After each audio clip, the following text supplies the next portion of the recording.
What's up, ladies and gentlemen? Welcome to another episode of Armchair Producers, episode 84. I am one of your hosts, George Tarrant, alongside the man, the myth, the legend, Mr. Travis Croft. And speaking of legends, I feel like we need to spare just a moment for Eddie Van Halen. Yes, well, that was a bit of a shock. Good evening to everyone who might be watching live, and to everybody who's listening later. Why aren't you watching live? That's the question. It's just one of those years, right? It's like another 2016 where we lost Prince and we lost Bowie and fucking who else. But this year we've just lost some good ones. Yeah, it's. I feel like I was talking at the chemist today, and they said, like, in the last 4 or 5 years, all the people, those kind of iconic celebrities and stuff that I grew up on and inspired me to do bits and pieces or be the type of person that I am, have all started dying. It's like, oh shit. Okay. Does that mean that I'm supposed to step up and start being the inspiration for other people? Why have you not recorded a guitar solo like Eruption? That's the real question. It's true. To be honest, I have not played a guitar in quite a while, so interesting because I was just watching the Throwback podcast that I record with my friend Susie. Bill and Ted. Excellent Adventure just recently. Of course, Eddie plays an uncredited but important role in that story, we need to hire Eddie Van Halen to become a good band, but we need to make a totally righteous video before we can hire Eddie Van Halen. I'll be honest, I was never a massive Van Halen fan, but I remember how big they were when I was a kid.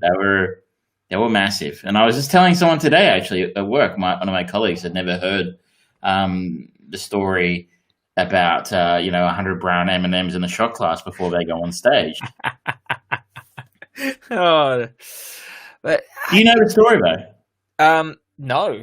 It's actually a very interesting story. It's like people think it's like this total rock star move, and it's become a cliche. Like it was even in Wayne's World too. Yeah, that's where I know it from. But it may not be the exact thing, but it's essentially Van Halen in their rider had something like that. They needed 100 brown M&Ms in a shot glass, and otherwise they wouldn't go on stage. The thing was that early on in their career, they had quite a production. Their sets and stuff, and the promoter hadn't obviously read their requirements for their setup and their staging and stuff, and the stage collapsed. People were potentially hurt. I don't think anyone was killed, but it was not a good thing, and so it became their tactic to see if people had actually read their stuff that they sent the promoter before the show, including their rider, which is their backstage stuff, was they within that request that we won 100 brown M&Ms in a shot glass or whatever it was, and that was their way of determining did they actually read our shit or not. And if they didn't get their shot glass of M&Ms, then obviously they hadn't read their contracts or whatever it is that they send their promoter, and they couldn't be sure that the stage was secure, and they would. So it became more from being like an actual, very sensible kind of way of figuring things out. Yeah. To actually becoming, this total rock star move, I must have this for, being a prima donna. So there you go. That's an interesting story about the band Van Halen, and of course Eddie was part of. Of course, yeah. All right. Well, now that we've got that over, how are you this week? Just another week in paradise here in the world's most livable locked down city. That's, those are definitely words to describe a situation. You aren't locked down though, right? You're technically rural. Technically rural, yes. Like I have been able to go out and do a lot of the nice national park trails and walks in the King Lake Ranges, which is lovely. And I am now, I think, about 72 kilometers into my 150-kilometer goal for October and Australian mental health. I have successfully hit my initial goal of $500 for sponsorship. So that's really great. Thank you to everyone who has sponsored me at this point. Please, it's going to be open for more sponsorship going through the rest of October. So we should just throw as much money into this as possible. But yeah, it just feels like For me, up here, there's no point in going anywhere because everywhere's closed. I could go places, but there's nowhere to go. Yeah. I mean, like, so my family, the rest of my family live in the regions, and they were able to go out for dinner. Yeah. The other week. So, lucky bastards, I can't go more than 5Ks from fucking home. They get frustrated. You see, like, I see Americans, like, cases are going nuts over there. Yeah. My friend Amber, who lives in California, she can go to bars, she can go to, like, wineries and breweries and stuff, but as long as they sit outside. And they got, like, 7 cases here yesterday, and they're like, well, we're still not sure we're going to let you go more than 5Ks from your house. Yeah. But, I mean, if Donald Trump can catch COVID and understand it, what more does COVID? How can COVID stand against that? Frankly, well, we are through the looking glass, our friends in the US. Yes. And, to our American bot friends, you have you are in the situation you are in. Mm-hmm. Fingers crossed it all gets sorted out very soon for everyone. Though. It's going to be sorted out one way or another because the election's in about a month. So, yep, that's true. Know one way or the other, probably within 6 weeks or so. Yep. But who knows? We are not here to talk politics, of course, ladies and gentlemen. I am, because I've got something political coming up later. Well, that's just because that's you, and you are the politics and the brains behind this outfit. You are also the style, the charisma, and the machismo. I am just the filler of air. We are going to be talking about our next chain movie, courtesy of Brad Dourif, going on from the terrible Death Machine. Death Proof is good. Death Machine is not. We are going to a cult classic of Brad Dourif's quite cult classic filled back catalogue of movies to the 1988 Child's Play. Now, this was fairly recently remade, and they got the voice of Mark Hamill to play the doll of Chucky. He did a fairly good voice, but I feel like any mad, evil person, more often than not, it ends up kind of leaning a little bit too much into Joker. Brad Dourif, however, he's Brad Dourif, and he oozes insanity and brilliance in everything that he does. So let's get into it. What did you think of the original Child's Play, Travis? I was kind of bored, actually. I thought the whole thing was kind of a bore. It was certainly infinitely better than Death Machine. Like, it had a plot. It kind of made sense if you ignore a lot of stuff. But, like, yeah, it wasn't just a bunch of music videos tacked together with bad computer CGI. Yeah. And considering the CGI from Death Machine was 5 or 6 years later than this. Yeah. And it was certainly a lot better than the other Brad Dourif film I've seen recently, being Graveyard Shift, which was awful. I liked that the first thing I liked about this film was the fact that it was 87 minutes long. Mm-hmm. And that's about how long I think a horror film should be sticking to. I mean, doesn't need to be longer. Unless you're, Peter Freak and you've got The Exorcist, That's fair. If you're that kind of filmmaker, then maybe you can pull it off, but most aren't. So I think you need to get in and get out, scare the shit out of people and get out. I guess the film, for those who, this is the first time I've seen it. Yeah, me too. I've never seen this, or whether it's so the plot. I think most of us get it, but a single mother gives her son a much sought after doll for his birthday, only to discover that it is possessed by the soul of a serial killer. Mm-hmm. I quite like the opening to the film. We just dropped straight into it. Like, we dropped straight into a police chase between Brad Dourif and Chris Sarandon. Brad Dourif's, what's his name? It's Charles Lee Ray, which is a great name, actually, for a serial killer. Why is it that serial killers and things like that are always identified with all 3 names? It's a thing, and same with presidential assassins. Yeah. Lee Harvey Oswald, the guy who shot Lincoln, whose name escapes me right now. But he's pursued by Mike Norris, played by Chris Sarandon. And of course, Brad Dourif, Charles Lee Ray. And there's a bit of a shootout. Brad Dourif breaks into a toy store, which seems like a poor idea of a place to try and escape from the police.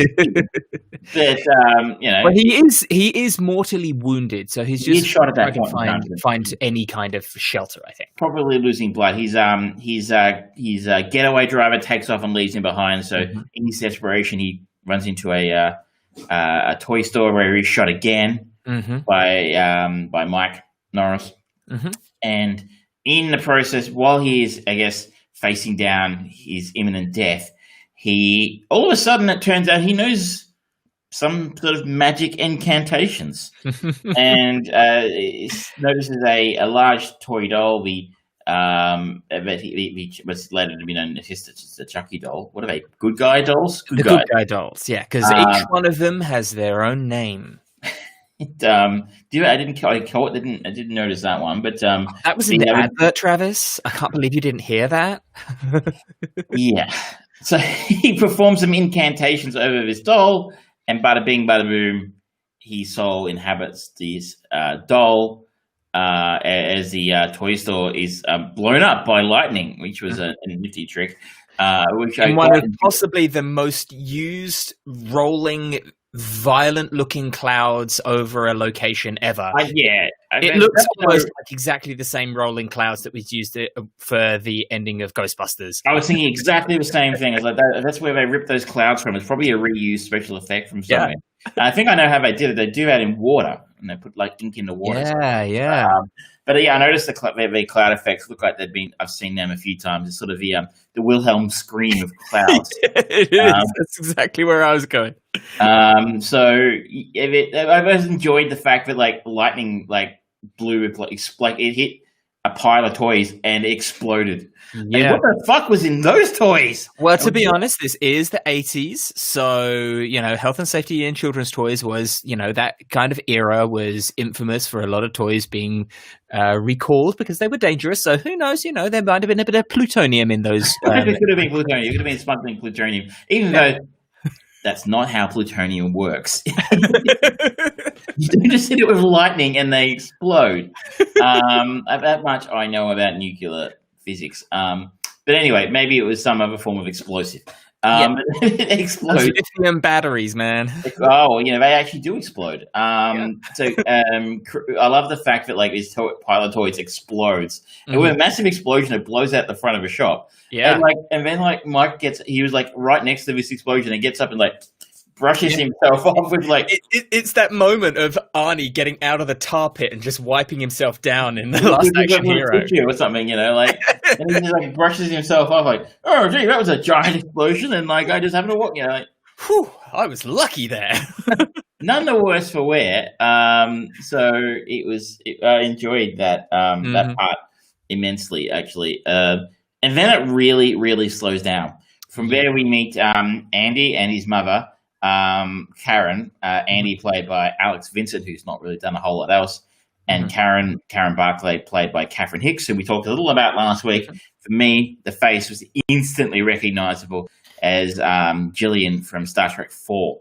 Terrible movie. And she was in Seventh Heaven as well for a long time. Now that I think of it, so if you ever watched that awful TV show, she was in that. So familiar face in this. And she works in retail, so you'll feel her pain. And her kid is obsessed with this, I guess a TV show, a cartoon. Yeah.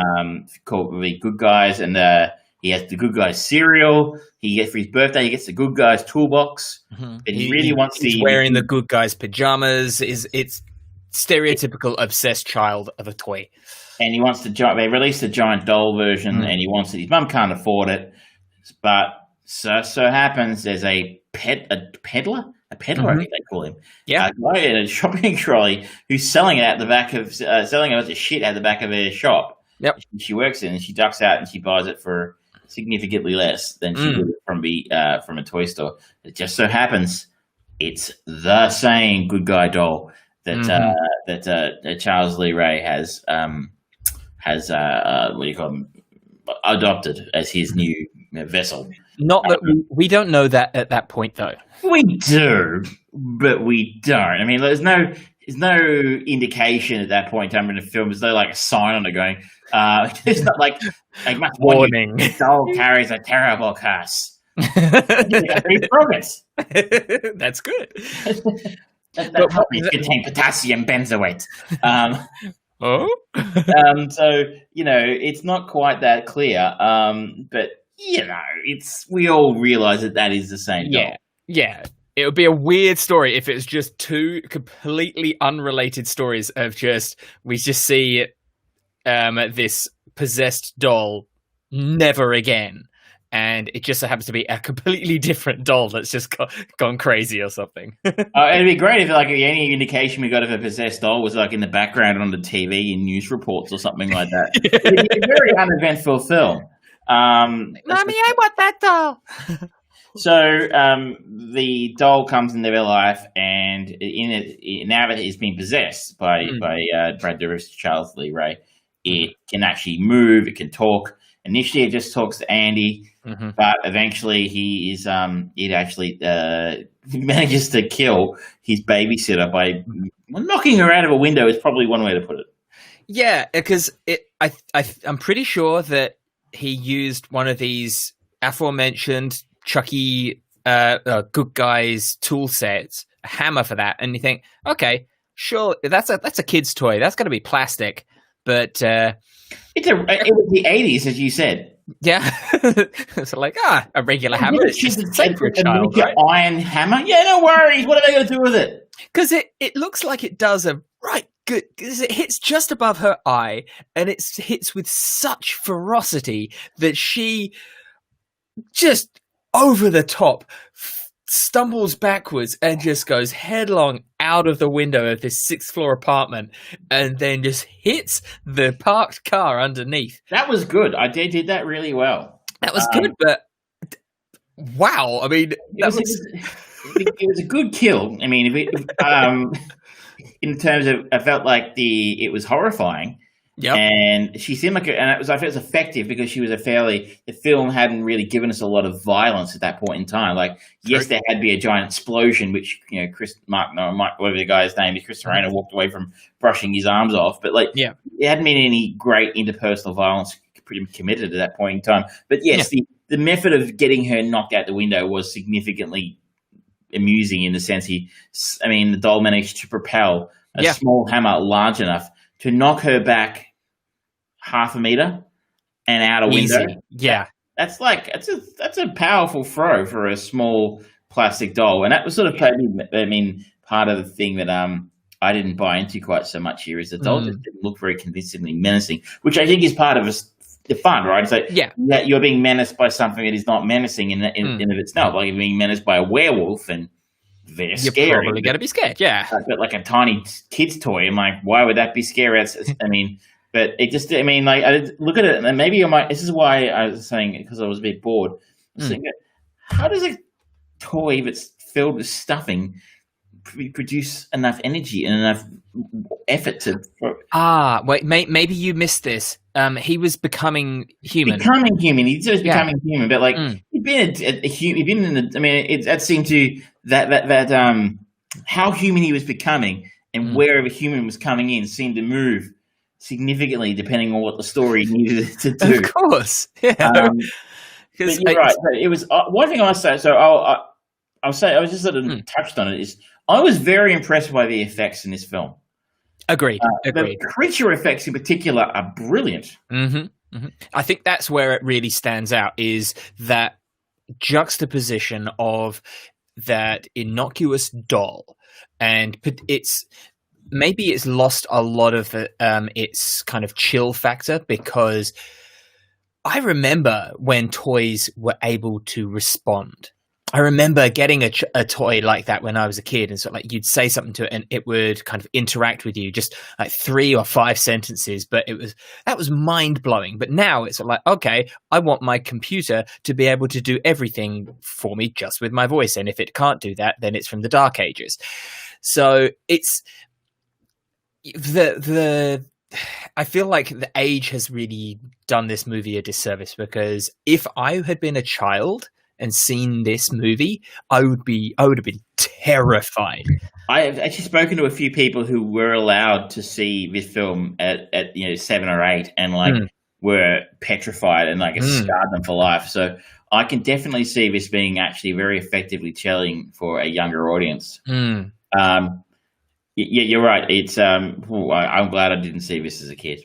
Yeah, because I was one of those people. I always had lots of like toys and teddy bears and figures and dolls and things like that, Action Man and stuff like that. And seeing something like this and then just looking around my room, I would have not slept because it's like, nope, they're all fucking going there, going in the fire.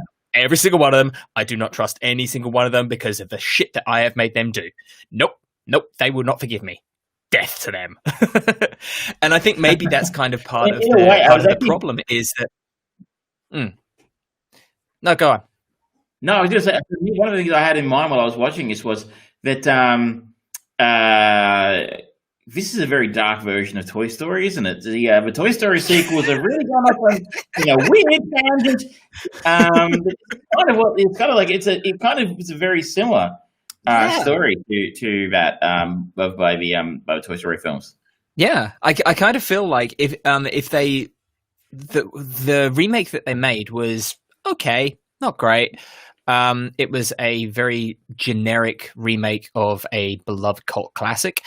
If they were to do something like, if they got like the creative people behind Sausage Party to remake this as like an adult animated horror bastardization of Toy Story, it would be fucking brilliant, because I think that the premise and the kind of that CGI ideology of animated movies are for kids, but then you show them something just absolutely not child, like Sausage Party, about every single fucking thing is sexual innuendo and just balls out disgusting. If they did that with a horror movie, they would probably be able to skirt and balance that level of comedy with it way more. I feel like that could work really, really well. But I feel like this is a product of a time and a style of cinema that just doesn't work anymore, because looking back on it and thinking about it now, it's not actually much death. No, it's not. I mean, it's actually not a particularly violent film in a lot of ways. So we see the death of a babysitter. We see the death of the accomplice from the start of the film. We see the death of one of the doctors who's looking after Andy at one point in time. And the doll, I guess. And the voodoo guy who he was friends with. Oh, yeah. So 4. 5 if you count the doll. Yeah. And the guy at the start. So, But, yeah, it's actually not, in a lot of ways, that violent. But as I said, for me, I was actually very pleased with... again, to say we sort of said earlier, but Death Machine's effects were abysmal last week. And this is 6 years earlier. And I would argue a significantly more difficult challenge to make a child's toy. But so it really does look like one of those dolls that were popular at the time. You said toys that talk back to you, like Teddy Ruxpin, or later on the Furbies, it looked like what one of those would look like. It would really look like a kid's toy. But the way they managed to do the effects, when it would turn its head, its eyes, and start talking, or its facial expressions, were really well done. Like, it really walked. Actually, I think they maybe did this deliberately. They walked right into the uncanny valley. Yeah, it was like, it's real, but not quite real enough, and it's actually really fucking creepy. Just as its toy self, it's really fucking creepy. Yeah. So I was like, for such a low budget sort of film, and I don't know what its budget was, but I'll look into it. I don't imagine this was a budget of $9 million in the 80s. I don't think that was even a high budget, particularly. It's a pretty reasonably low budget back in the late 80s. To have actually pulled off those effects, really super impressive. And maybe that's, again, because I was a bit bored. I was sitting there thinking, if the effects are very good. Brad Dourif's voice work was wonderful. Yes, absolutely. You mentioned at the start, he sort of really became synonymous with the voice of Chucky. Yeah, absolutely. And that, as I said last week, this spawned so many sequels and offshoots, like Bride of Chucky and all of that stuff. It became almost like the crown king of B-movie serialized films. And now it's just last year it had a remake, and they tried to update it, and it was Not bad, not particularly scary though. It seems to be very hard to make a scary movie these days without it going into that whole kind of torture porn Saw kind of thing. Where it's like, Found Footage had a place a few years ago. I never saw Paranormal Activity, but I know a lot of people liked that. It was very popular. There have been some good ones. I mean, there was It Follows was very good. True. I enjoyed Hereditary. I enjoyed what was that one that came out last year with Florence Pugh in it that everybody hated? Midsummer, which I thought was horror. I don't know, but I liked it. Chilling, that's for sure. So I think you do. I don't think, it's played with a straight bat like this, where like creepy thing goes around killing people. Slasher film is what this really is. Yeah, it's not really scary. Unless you're not a child. As long as you're not a child, I should say. I think that if this movie had gone a bit more on the adult violent comedy side, I think it would be better. For prime example is when Mike is in his car, he's driving away, and then Chucky starts trying to stab him with the knife. It's just ridiculous, but it's played so seriously. It's like, no, I should be laughing my ass off at this. I should be laughing my ass off. It's like, I kind of wondered if, like, I found myself watching it and just reading the trivia on IMDb. I suspect I'm right that this was not written as a straight horror film. Yeah. I think this was maybe written as something a little bit more like what Scream ended up being. Yeah. A horror parody film in a way, like maybe not necessarily parodying. Well, definitely parodying horror, because like there were scenes in this were ripped straight from the Shining. I don't know if you've seen where he's stabbing through the door, right? Like that was pure Shining. So, you know, I think this is originally supposed to be a horror parody film. A lot more played for laughs. Yeah, I suspect someone's picked this script up and gone, actually, I think we can make more playing this one straight. Now, I don't know that. I just, there's some hints in here that from people saying that, but the original writer saying only 50% of his script is still on the screen. Yeah. Obviously, the films became, as you sort of said, it became a phenomenon all of its own. So obviously, it was the right call to make because it really struck a chord with people. Yeah. You know what movie series or style of movie series this should have gone for? Gremlins. Well, that was very similar in a way, in the sense it was a comedy horror film, and they weren't around like that back then. Yeah, but it's still kind of those Gremlins were really disgusting, creepy, and there were some really brutal deaths in there, but they were also played for laughs. I mean, they killed someone with a chairmaster. It was great, but it was also kind of creepy. Yeah, I mean, I would wonder if a film like that had kind of inspired this. I mean, that was basically a children's horror film comedy. Like, I remember feeling like that was being marketed to me as a young kid at the time. Yeah. Though it probably really shouldn't have been. I the other thing is reminding me of, as you sort of said, Chucky went on to be such a franchise in of itself, was that Chucky actually made an appearance on WCW wrestling at one point in time. Involving getting into an argument with Rick Steiner. So it's actually one of the noted lowlights in the history of WCW. It was a couple of them. One of them being when David Arquette won the WCW World Title after the movie came out, Ready to Rumble. And then there was the occasion when RoboCop saved Sting. Yes, RoboCop. And then there was the occasion where Rick Steiner got into an argument with Chucky.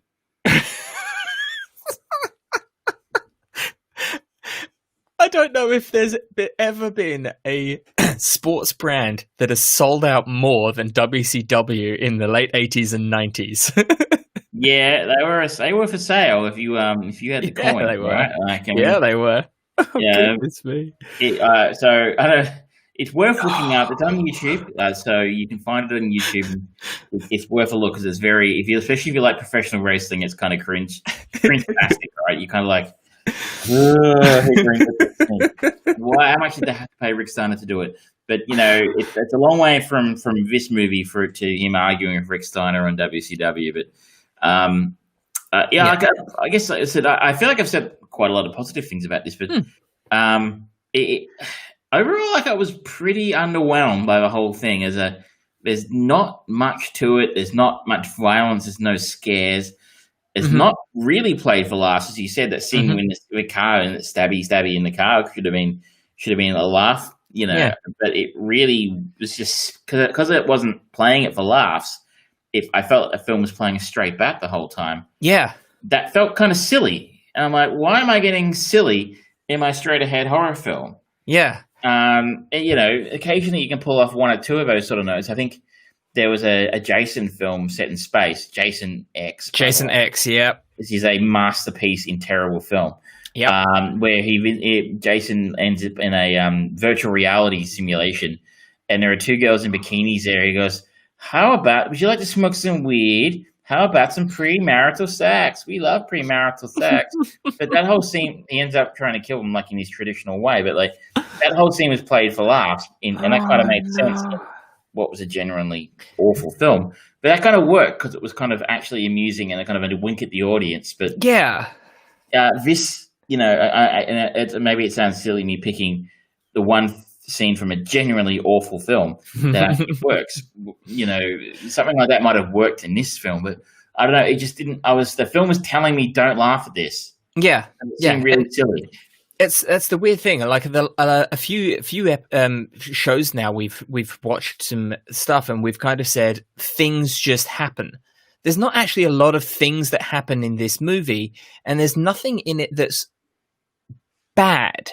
It's just nothing. It's kind of empty calories, I guess, because like it's supposed to be really scary that Mike, who is kind of, I guess, supposed to be the hero or the hero figure, the traditional hero figure, he's being attacked with a knife in this enclosed space.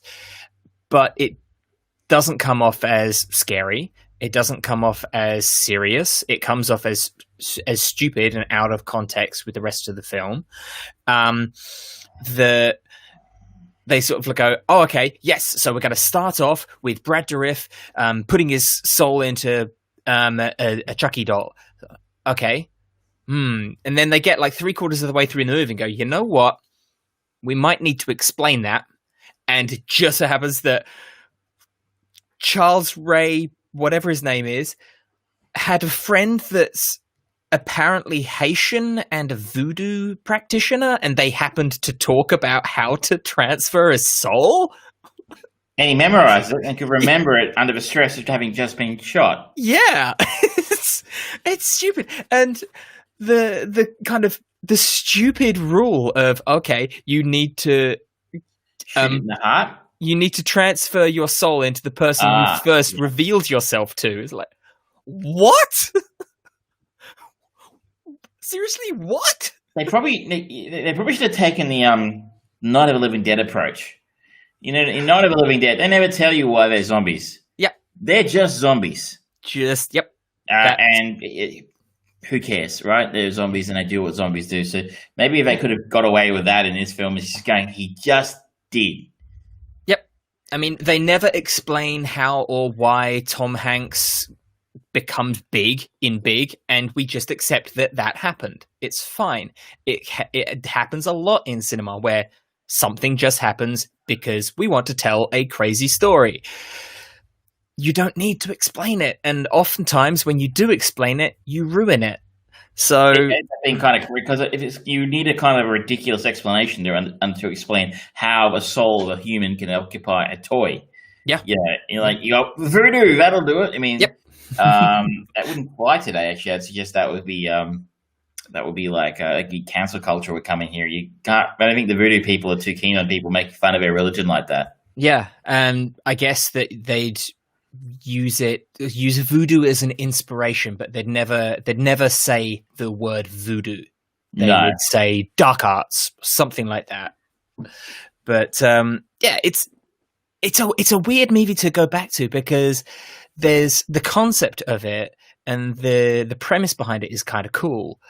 Brad Dourif is great. There's no performances in it that are particularly bad, but pretty much all of them are not fleshed out in any way, shape, or form. Like the little kid, what's his name?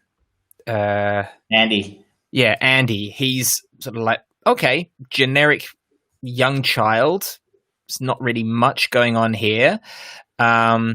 Maybe if they had kind of introduced him as a bit of a liar beforehand, or a storyteller, maybe it would have been made a bit more sense that the auntie who dies at the start doesn't believe him because he's got a bit of a history, the boy who cried wolf kind of thing going on. But they don't do that. He's just this sweet, innocent boy that loves his doll and is always telling the truth, but no one believes him because parents. And he writes his name on the bottom of his doll's foot. And so, what are these footprints? Why is the N backwards? Now that I would pay to see. Yeah, that would be great if someone did a deep fake of Child's Play but put Woody in. Yeah. Somebody put a snake in my boots. There was a quote. Chucky's last, not Chucky, Andy's last line before he sets the doll on fire. This is the end, my friend, or something like that, right? This is the end, friend. It just drops it in. It's like, holy shit, where was that badass kid all this time? That was up there. It was a yippee-ki-yay motherfucker right there. It really was. It was so nuts, but you know what? Fine. Okay, they ended with a blast. Kind of literally, but Yeah, I think this is maybe a film you need to have seen as a kid. So if you really get the full effect of it, I think if you scared the pants off you as a child, then that might be very fondly remembered. Not so much for me. I was struggling to stay engaged in this one. I wonder if I got any better. I'm curious about that. I'm kind of tempted to see how far down the Child's Play rabbit hole I can go, but not right now. No. Not right now. No. Now we are continuing our chain movies, and this movie was directed by Tom Holland. And it's my turn to pick this one. Oh, yes. Sorry. So, all right, I'm going to look after you this week. Okay. I feel a strong desire to make up for Death Machine. that hurt me. That really sucked a lot of energy out of me. Yep. I'd say that was 5 Heigls out of 7. Absolutely. You would have had to spin the wheel of Heigl and play Connect Shaw to really make up for that one. But I'm going to look after you all this week. I'm going to look after George and after me again. And self-care is going away from the kind of things that I could have done with Death Machine. And I'm going to follow our good friend here, Chris Sarandon. Okay. Are you taking us to The Princess Bride? I'm not taking us to The Princess Bride. Okay. Where are you taking us? I expect they're going to have to watch that soon for the throwback. Okay. I'm going to follow, and plus it is still the spooky month, spooky time. So we're going to stick to kind of that theme, and we are going to follow Chris Sarandon to 1993's The Nightmare Before Christmas. Oh. Where he voices, of course, Jack Skellington. Yeah, he does. Oh, thank you. So this is for those who aren't, well, if you aren't familiar with it, what have you been doing your whole life? This is the stop motion, Tim Burton written but not directed, Christmas/Halloween classic. Yep. This and Die Hard are the two movies that there are very much two camps on. They are Christmas movies or they are not Christmas movies. And personally, I think they are both Christmas movies. Yes, well, there's an argument that you said they don't mention Christmas enough in Die Hard to qualify, but it happens at Christmas. It's a Christmas party. I'm happy to. I'm not saying it's not. I'm just saying that's one of the arguments against it. I'm quite good to call it a Christmas. I went and saw it in December last year at IMAX. Nice. I don't think I'll be doing that this year. No, not much. No, but yeah, that is a very good choice. A very, very good choice. And it leaves George plenty of options afterwards. Yes, To 100%. follow on, because it's Tim Burton, right? So, I mean, you can go Tim Burton if you want to go easy. There's plenty of other people involved in the film who've done lots of other stuff. Yeah. So, Yeah. you got lots of ways out of that one. Yep. I could take us a weird route and just go follow Paul Rubens. Well, yeah. I mean, did you do any other scary movies? I don't know if you did, or any horror films or anything like that. Some might say that Pee Wee Herman movies are terrifying. But the first one was good. You could follow Catherine O'Hara to Beetlejuice. Or Tim Burton or her. Yeah.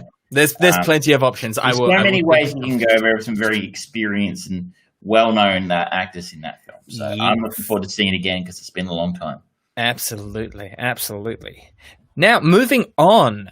Travis, do you want to talk about what you've been watching? Yeah, so I actually had a little bit of spare time this week to actually watch something other than our film and the films I have to watch for the other two podcasts. So this week I actually sat down and watched The Comey Rule. Mm-hmm. And for those who are unfamiliar with the concept, it is a limited or mini series, I guess. Mm-hmm. A mini series of 2 episodes based on the book by James Comey, A Higher Loyalty. If you don't know who James Comey is, James Comey was the former director of the FBI. Mm-hmm. He was the director of the FBI during the 2016 U.S. federal election, and prior to that, had conducted the investigation into Hillary Clinton and all her email bizzo, which all seems like ancient history now. And then during the election again, had to announce he was running a new investigation based on new evidence they uncovered at that point in time. Mm-hmm. There was a point of view around the place at the time that may have swung the election in the way of Donald Trump. Mm-hmm. So at one point in time, he was a very unpopular figure with anybody who was not a fan of Donald Trump. Mm-hmm. He was later fired by Donald Trump shortly into his presidency. At which point he came out and spoke about some of their dealings together, and wrote this book and gave evidence before Congress, which he then became significantly more popular within the Donald Trump fans. So the enemy of my enemy is my friend. So that's the idea. That's James Comey's story. So he had a very eventful few years. Mm-hmm. In this, the Comey Rule is, as I said, 2 episodes. Mm-hmm. They run for over 3.5 hours. Okay. So the first one's about 90 minutes. The second episode's about 2 hours. So they're it's why I don't have a lot to talk about. It's 3.5 hours of stuff, and it's heavy watching. Yeah. Now James Comey is played by the great Jeff Daniels, who, if you don't know Jeff Daniels, Jeff best known, he played Harry in Dumb and Dumber. Mm-hmm. He was in The Newsroom. He played Will McAvoy, which is a show I absolutely loved. He was in Steve Jobs. He was in The Martian. You'll know his face. Yeah. And Donald Trump is played by Brendan Gleason. The Irish actor. And it's actually a really great performance. Our 2 central performances here are wonderful. There's a fantastic supporting cast. We have Holly Hunter, Scoot McNairy, who was in Superman: Dawn of Justice. He was in *Halt and Catch Fire*. Again, look at his face. You'll know who he is. He's in stuff. Jonathan Banks, who played Mike in Breaking Bad. Una Chaplin, who's in stuff. It's a really, really solid supporting cast around them. I guess the one thing to sort of start with on this is I suspect whether you like or dislike this show is going to depend very much on where you sit politically. If you are a fan of Donald Trump and think he is unfairly treated by the media and Hollywood and he's unfairly maligned by people who disagree with the work he's doing and yada yada, whatever it is that fucking Trump tards think. I don't understand their way of thinking. But if you think that people are out to get him and he's doing a wonderful job, you're probably not going to like this very much. Okay. I think it's fair to say the guy who Donald Trump fired, who then wrote a book about it, he's probably not going to have a whole lot of really positive things to say about the dude who fired him. I'm writing this book because he was absolutely right to fire me, and here's all of my mistakes. Exactly. That's not what the book's going to be about, and it is based on his book. So join the dots there. It's not going to be a flattering portrayal of Trump by the guy he fired. So you probably know straight away that this is not going to be for you if you are a fan of Donald Trump. Now, if you do sit down and watch it with an open mind, I think it might be an interesting experience. But again, people in the Trump cult probably not best known for being open-minded about it, about things. So that needs to be said. This is, I wouldn't say it's partisan. I'm just saying it's very critical of Trump. And I think it all comes down to its source material being written by someone who wasn't a big fan of his. Yeah. It is also very sympathetic to James Comey.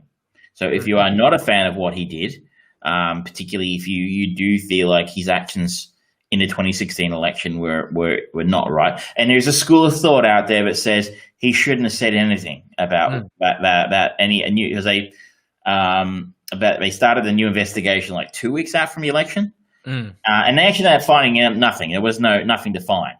Yeah. So there was a point of view that he should have kept his mouth shut until they had something to report. Yeah. And he didn't. He disagreed, obviously. So if you're in that camp of people who think Comey should have just shut his mouth and done nothing, you're probably not going to find a lot of solace here either of him going, yeah, kind of fucked that up. It's more like, I think he would describe it as his Kobayashi Maru. Okay, yeah. He was in a no-win situation, and unfortunately, he couldn't change the rules of the engagement in the sense that if he didn't come out and say something, and they did turn something up, then Hillary could have been impeached before she even took office, kind of thing. Like then, like the Republicans could have been howling him down, and it would have made it seem like her presidency was. He was somehow, the FBI was kind of like partisan in helping her get elected, and it would have put a giant hole in the side of her presidency before she was even president, really. And obviously, the flip side is what we actually saw was him coming out and announcing an investigation, not finding anything, and yet, from a certain point of view, helping to get Donald Trump elected. Yeah, which in theory, them being an apolitical organization, shouldn't have really made a big difference, but obviously. It did in the end to him. One of the interesting angles here is that it's not just all him at work. One angle that I found quite fascinating was it wasn't just the pressure coming down on him from his colleagues going, you have to say something, you have to write, yada, yada, yada, that kind of professional pressure. There was also a great deal of personal pressure coming from his family. Okay. We have significant time spent with his family, his wife, played by Jennifer Ehle. I'm not sure if I'm pronouncing that right. Jennifer Ehle. Wonderful actress. Yes. She was great in Zero Dark 30. So you'll see her, she's in stuff. You'll know her face. And his daughters, who are vehemently against Trump being elected and horrified at the concept of him being elected and kind of want him to do whatever he can to stop that happening. And they're like, you're horrified at the concept that he, does not actually want to even consider that being a factor in his decision making. So he has significant pressure on his, on his family, and the fact that he's going to be, vilified in the press, and his family has to put up with that. So that I thought was an interesting addition to the story. And again, if you're not a fan of Comey, you might look at that and go, that's kind of humanizing him a bit. It's kind of, softening his image a little bit, going, well, here's all the things he had to think about, I think it actually does. He comes out of it if one is to take the show on face value as being the truth, he comes out of it actually looking pretty good in the sense that he was a highly principled man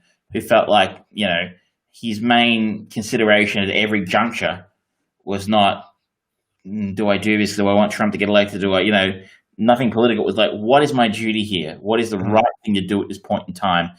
And then made the decision based on that question, as opposed to any kind of personal or professional interest he might have had in a result of his decision making. So, The acting is of the highest possible order, as I sort of said. Jeff Daniels is one of my favorite actors going around. I wish he got more work in film. He's not exactly a leading man, but maybe he should be. He's outstanding as James Comey, though he was on TV a lot back, and he doesn't look anything like him. So sometimes it's a little bit like, I don't know. But he's still very good. Like I said, the supporting cast is amazing. They have a real interesting performance that probably most people want to find out about is Brennan Gleason as Donald Trump. I think this is the first of many Donald Trump films that are going to be made, right? Oh, yeah. I mean, if he wins next month, if he loses next month, it just tells us when the film's going to be made, right? If he loses and he actually leaves office, the films are going to be coming in thick and fast next year, right? Like they're going to be making films about.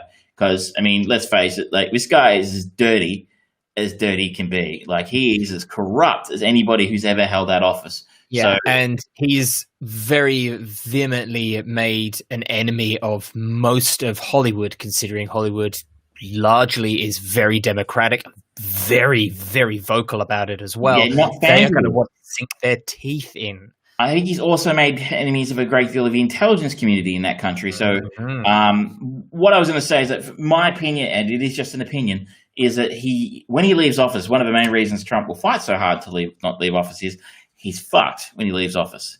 Yeah. He is fucking cooked. Like he has broken so many laws. The whole lock her up thing that they did last time, it's going to be a really funny sort of turn the tables thing, I think. He'll be in court cases for a number of years after he leaves office. That's at the very least. Yeah. He'll be in court. Whether he gets arrested and locked up is a different story. So that's just an opinion. I don't know anything, but I think he's pretty crooked. You mean you don't have the inside track of what's happening in the US presidency right now? Unfortunately, even if I could tell you, I could have to kill you. Fair enough. So I think the Trump story is not over, right? Of him leaving office. I mean, if he leaves office peacefully, it'll be remarkable. Assuming he loses, because he could very well win. When he leaves office, the story isn't over. So I mean, it's going to be like they're going to be making stories about his presidency and what comes next for a very long time to come. So I think Brennan Gleason, as I sort of said, I think this is maybe the first really notable Trump performance. And initially, you're kind of a little bit like, it's hard for someone to play Trump and it not come off as parody. Because he's such an over-the-top character. Yeah. And you're sort of instantly thinking of Alec Baldwin's impersonation of him. Absolutely. Yeah. But the longer it goes, you start to initially you're like, oh, that's Brennan Gleason with a wig on. Yeah. And eventually you slowly start, the more time you spend with his version of Trump, you really just disappear. He just disappears into him. And you start to forget that that's Brennan Gleason in a wig and fake tan. And you almost like the things he says, and I 100% believe Trump would have said that in that situation. It's a really remarkable performance, and he really inhabits the character of Trump to a point where I was like, it kind of really stuck with me for the next couple of days. And obviously, it's been a pretty busy week for Trump news for various reasons, along with this. But I found myself thinking back, going, I kind of wanted to deal out after spending some time with Brennan Gleason's Donald Trump character. So I think if you're anything like me, but maybe stick with it after the first 5 minutes, I think you'll get there. And I think it's a wonderful performance. And what an interesting choice. Apparently they really went hard to get Gleason to do this role. And initially said no, because he didn't want Donald Trump tweeting about him. Apparently that's it. He didn't want to cop shit, which is fair enough, right? Because he's got an army of fuckwits more than willing to go out there and make you like shit up. Yeah. So I think he initially held off from doing it, but he was the guy that I wanted to play Trump, and I'm like, wow, I never looked at Brennan Gleason and gone, you'll make an interesting Trump, but now you're like, yeah, that works. Yeah. Well, he's a brilliantly talented actor, and I think it takes the fact that you've said that he kind of disappears and you just accept him as Trump. It's a real testament to that, because as you say, Donald Trump is a larger than life caricature every single day. So to make that something that isn't literally the purpose of a joke, like Alec Baldwin's version of it, that is really, really impressive. And especially, this is still, as you said at the very beginning, this is a very highly charged political battlefield that people are still fighting over, and it is still very relevant to this day because of the point in the presidential debate that we're in. So yeah, I can see why he would be scared to take on this role, but I can also imagine this will do him a lot of favors going forwards, because it sounds like he doesn't disrespect Trump with his performance. He doesn't, but the performance does.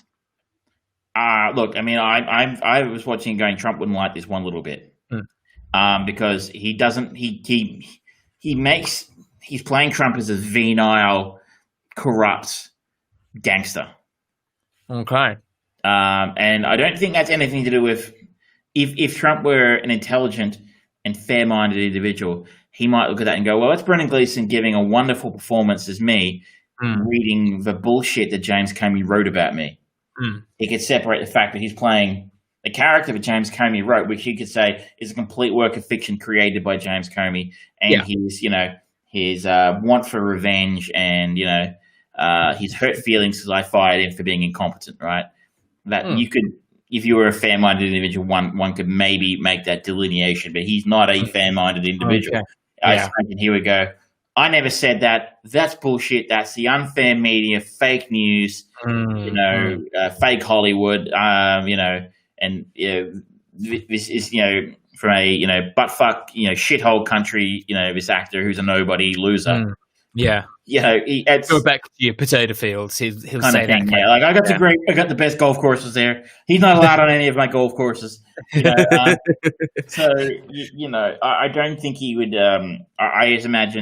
I can't imagine any reason why a Trump fan would watch this other than to get riled up. To go, I'm going to hate watch something. You know what I mean? I've hate watched stuff before. We hate watched God's Not Dead. 1 and 2. So I can see it's. I'm not above it, I guess, but it's a lot. This is a lot to sit through. For just hate watching, and it's pretty high quality stuff. So it would be hard to make fun of, other than to go, what a douche James Comey must be to have held a grudge like this for so long, to write a book and then make a TV series all about how. It was fiction he created about Trump. But as I said, I would be worried if I was someone like Gleason doing something like this and making fun of Trump, or doing something that doesn't make Trump look good. Yeah.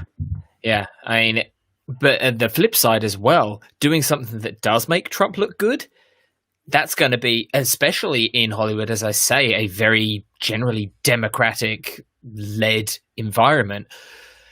I don't know. Who would fund it? There'd be red state funders who would want that. Come on, his return to the fucking White House was a propaganda movie. It was a fucking that epic movie trailer music of him just going inside and looking like he was going to fall over. Good at those moments, but he would happily make a propaganda movie. But I guess it would star Kid Rock and James Woods, because they're like the only two people anywhere near Hollywood who I could think would, starring Kid Rock as Donald Trump. I would watch that. As James Woods, he must get absolutely no work anymore. I'm just thinking of Mr. Burns' autobiographical movie he makes. Señor Spielbergo. 47 takes, and that was the best one. You're right. So, which studio would agree to do it? Because, if a studio agreed to make a Trump propaganda film, no one's working with them anymore. No one's going to do their next film, because, none of the major stars, the vast majority of major stars, are not fans. So, you'd be using a B-list cast. You'd be, it's like the inauguration. No A-list stars would play the inauguration. That's why they got 3 doors down. And so, yeah, look, it's hard to imagine a pro-Trump film coming out of Hollywood. So it's not, maybe that's not fair, but them's the breaks, I guess. That's how it is. Yeah. He'll just have to, console himself with being the most powerful man in the world now, and then potentially for another 4 years, and arguably being a very rich man, depending on who you listen to. I would say, if this is on in Australia, the Comey Rule premiered is on Stan, so it is legally available here in Australia. If you are like me, a bit of a political nut, and you enjoy that kind of thing, I would say it's up there in quality with things like All the President's Men. Oh. Okay. I said at the start, it has an agenda to push because of the source it comes from. The source material has an agenda, that Trump is a crooked gangster, and that Comey made the decisions he had to make given the circumstances, yada, yada, yada. But at the same time, I find it thoroughly convincing. I don't understand what Comey had to benefit from lying, right? I mean, I guess selling millions of copies of a book, I suppose. That, he's got a reputation as being, he was the chief law enforcement, one of the chief law enforcement dudes in the entire country. Yeah. And just now all of a sudden going to become a really great fiction writer. Yeah. It's like, I'm now going to create career suicide and change my life forever. In fairness, his career was probably already over when he got fired. But, he's hiding a talent here if this is the fiction he can write. And I guess you kind of hear things over the last 4 years. Trump sacked a lot of people, and they all come out and they all say, this is what the White House was like when I worked there. It was a crazy house. Then he did things like this, that, and the other thing. And it's funny how they're all fucking consistent. And they also tell us the same sort of thing about his character. And Comey's book and his TV show really are consistent with everything we've heard about the way he runs his administration in the US over the last 4 years. So for me, it's all consistent with everything you hear about from insiders who've left. So, it just makes sense to me that it is the way everybody says it is. Otherwise, they've all got a monthly Zoom catch up where they they get their story straight. I'm going to say this, it's just a WhatsApp group, the ex-president's men. They all get their story straight before they get fired, and then they all tell very similar things. That doesn't make any sense. So, I didn't want it to become an anti-Trump rant because maybe you like him, and good luck to you if you're one of our American listeners who enjoys his work. Then good for you. You may well win, as I said, next month. But the Comey Rule, I think, will be one of those shows when he's out of office, and because it is eventually, he will be out of office, and when his crimes truly come to light, I think this is going to be one of those things we look back on and go, "Well, they called it." Yeah. All right, nice. Well, I went completely the opposite direction to you. I do not play in the political pools. I purposefully do not vote because I think the system is broken. But I decided to follow on the scary route of Child's Play laid down, and I watched this year's Invisible Man by. This is supposed to be very good. This is a James Wan film, is it? No. This is it's a Blumhouse production. So the production company that makes all of the Saw movies, and they've been responsible for M. Night Shyamalan's most recent movies. Lee Winnell, this is James, the other guy who created Saw. Yes. So he's from Melbourne, in fact. Yeah. So he's the other guy who is very. He's now really making a name for himself, separated from James Wan. A lot of people, I haven't had a chance to watch it, but a lot of people really rate his movie from 2018, Upgrade. I saw it, shot here in Melbourne, and it was very good. Yeah, so he's into a TV show. Yeah. So it's evidently a talented fella. He is, because of the success of The Invisible Man, he has been drafted in to do a Ryan Gosling starring remake of The Wolfman as well, after the terrible Benicio del Toro one that came out a few years ago. It's actually a really good what the fuck happened episode on JoeBlow.com. And hello out there to all our Joe Blow listeners. Yes, Feel hello, free Joe to Blow. do a show on Child's Play. Yeah. But this is the modern take of The Invisible Man starring Elizabeth Moss. And this is great. This is legitimately great. It does so many of the things that a modern horror movie generally refuses to do.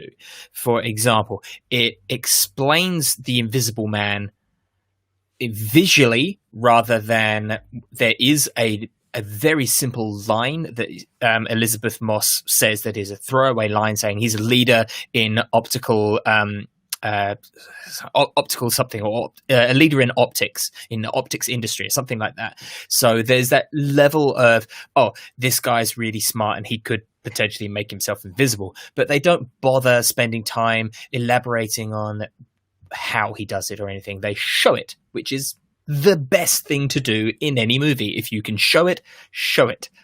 Don't tell it in Show don't tell. It's the old adage. Yeah, and no need for exposition. And much like Child's Play, it starts kind of midstream because Elizabeth Moss's character, Cecilia Cass, she wakes up in the middle of the night and she's sneaking around the house, and she is whirling. She sort of like checks the water that's beside Adrian Griffin, her lover, the eponymous Invisible Man. And it becomes evident that, you know, she's moving cameras so that she can keep an eye on him with CCTV on her phone. She is trying to escape him, and she has evidently drugged him. As she's going around, you see little bits and pieces, like she goes down into his study where you see a lot of his technological stuff. It's a little bit like going down into Tony Stark's workstation in his Malibu home, but not as flamboyant. It's very simple, very clean, a very sterile kind of environment. And she walks past this thing that looks like one of those quintessential standards for a Superman suit or something like that, but there's nothing in it. And she just looks at it and keeps going. She then manages to get herself out of this big complex because he's very clearly very rich. It's a very flamboyant lifestyle that this guy has. It's a beautiful house, high-level security, and she escapes. And her sister, played by Harriet Dyer, who's really good in this as well, they escape. And Adrian manages to catch up to her and just smashes in, and the last thing you see is him picking up a little thing of tablets. Turns out to be diazepam tablets that later on you find out Cecilia used to drug him, to keep him asleep and passive. Cuts to a couple of weeks later, and they find out that apparently Adrian committed suicide and left her $5 million that is paid out incrementally of $100,000. She's been staying with a friend, and she is really happy, but she's very much suffering kind of PTSD. She's finding it difficult to go out of the house. She's very paranoid and just her nerves are frayed. And Elizabeth Moss plays that fantastically. She is a broken woman on the slow road to recovery when she finds out that this guy that has terrorized her so many ways that gets slowly eked out through the story, she's coming back to some level of normality. That's when shit starts going weird. She starts hearing things around the house, and in a bit from the trailer, she goes outside because she hears something, and there's the cold dragon's breath of her, and then a few paces just behind her, there's just dragon's breath of someone else just looking over her shoulder, and it's terrifying. She doesn't see it. She moves inside. There's a brilliant bit where so many things are kind of played. Oh, that's the expectation of, we've all seen a version of the Invisible Man, and it's like, oh, it's a handprint or footprint on something or other, and it's done so subtly, and it's just more than anything, the character of the Invisible Man is done by void space. It's tracking shot down a corridor. And one of the best moments of the movie for that tense element, she wakes up because the covers have been pulled off of the bed, and it's creepy. They're not kind of pulled off to one side or another. They're pulled down to the feet and off the bed. She wakes up, she gets out of bed, she looks over the side to see if it's fallen on the other side. It's not, it's down the bed. She seems suspicious of it because it's a weird way for the cover to fall. And then she looks over and there's a chair, and it's got a slight indentation in the cushion, and she's looking at it and she's paranoid. And even me, I was looking at it going, oh, is he sitting there? Is he sitting there? And she just did what I told her to do in my head. It's like, throw the fucking sheet. And she throws the sheet over it, and it just falls, and there's nothing there. And she's sort of like, oh, fuck. Okay. She throw it, passes, lets it pass. But then as she grabs the blanket, she tries to pull it. It doesn't move. And it's just there. And it's a camera. It goes down her hand, follows the blanket, and you just see it resting on the floor. And varies ever so slightly. You see the outline of toes. And it's like, oh, that's so much better. That's awesome. And she's pulling and pulling and pulling. And then you see the toes start bringing the blanket down as it's moving towards her. It is brilliantly terrifying. And it just keeps on ramping up and up and up. And basically she gets framed for murder, and it just, her world crumbles around her. I'm not going to spoil the end because it is overall a very good end, particularly the spin on the spin. But I highly recommend people to watch this because this is how you do a modern horror movie. This is a great interpretation of a classic monster creature of cinema gold. This is the type of storytelling that is missing from modern monster movies. You get a lot of things like The Host we talked about because I watched Parasite. That was a fantastic monster movie, but this human that has turned into a monster or is struggling with that monstrosity element, they always forget that human element, and this plays that as the terrifying piece. Just the fact that you literally can't see them just adds to it. This is psychological horror at its best. It's phenomenal. Really has a great rating, so 7.1 on IMDb and a 72 Metascore. How did you watch this? I watched this. I rented it on YouTube. I think it's available all over the place, digitally speaking. So support your local Australian filmmakers if you're an Aussie. Lee Winnell, I'm also, for a while now, has been attached to Escape from New York remake. I'm desperately curious to see if it's ever made. I'm not sure I want to see that, but I've heard nothing but good things about this film. So I guess the question is, I think it's a stupid question, but I assume this is not part of the Universal Dark Universe. The Dark Universe is dead, I think.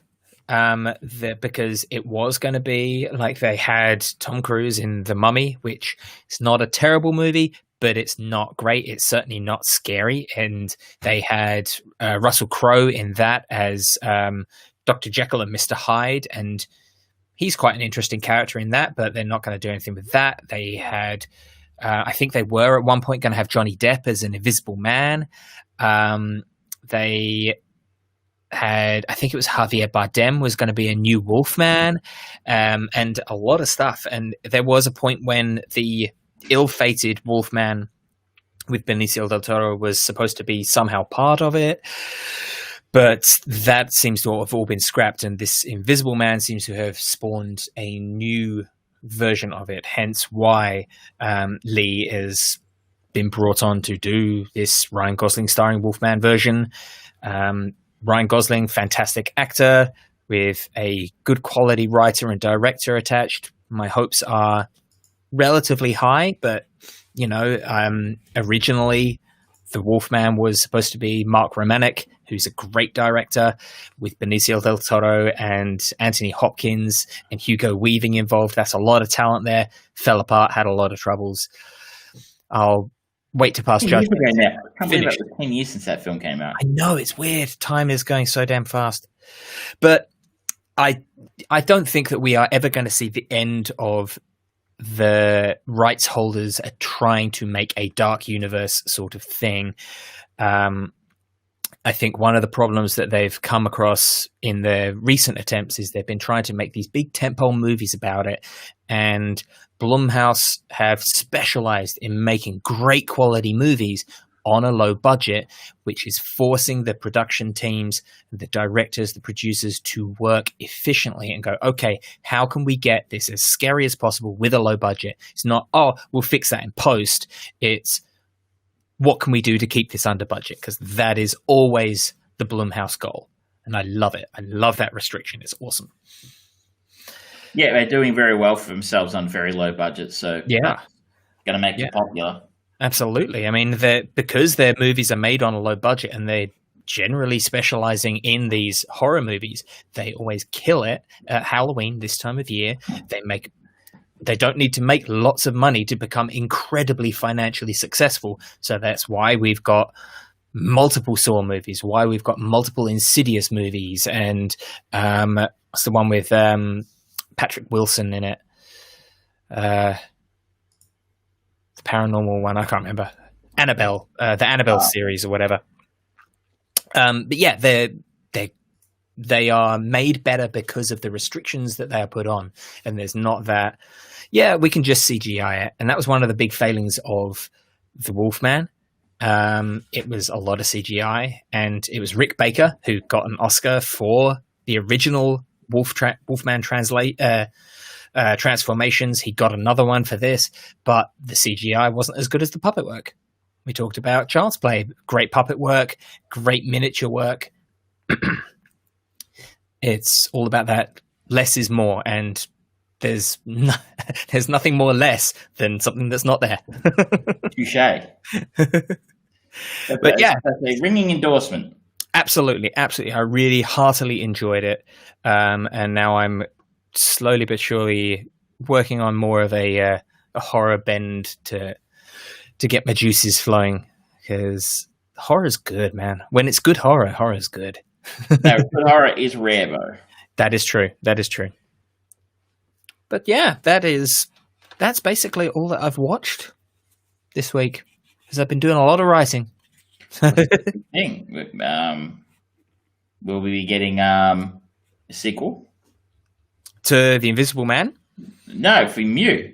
Oh, from me? Yeah, I'm working on a sequel, and I'm working on my first screenplay in a long time. It's going to be a psychological horror inspired by The Invisible Man and inspired by the music of like Bram Stoker's Dracula, which not a great movie, but the music is awesome, especially the opening music is fantastic. It starts off chilling, and then you've got that kind of the chorus it just builds and builds and builds. It's awesome. So hopefully I'll be able to make something that's scary. Well, good luck with that. I am open for any and all roles. Well, there's always roles for everyone, but I need to actually finish this thing because it was so annoying. After a day and a half of writing, I stopped and I looked at it. Something about this seems familiar. So I did a bit of a Google search, and then I looked and I saw there was a movie that I kind of I've not seen this movie, but I looked at the synopsis on Wikipedia and said, fuck, I've been writing that damn movie. So I had to I had to completely restart, but I've got quite a cool new idea of the story that I want to tell. So I'm working on it. I'm in no rush though. There you go. It's something to look forward to, ladies and gents. Yeah. All right. That is the show, I think, for this week, ladies and gentlemen. We're nice, crisp and short episodes at the moment. Keeping it frosty. Yeah, we're trying to be a little bit more respectful of your time. Next week, we are going to be watching The Nightmare Before Christmas because Travis is healing some wounds, shall we say? A benevolent and kind co-host. But when you turn nasty. Until next week, ladies and gentlemen, thank you very much. We'll see you next week. Good night. Right.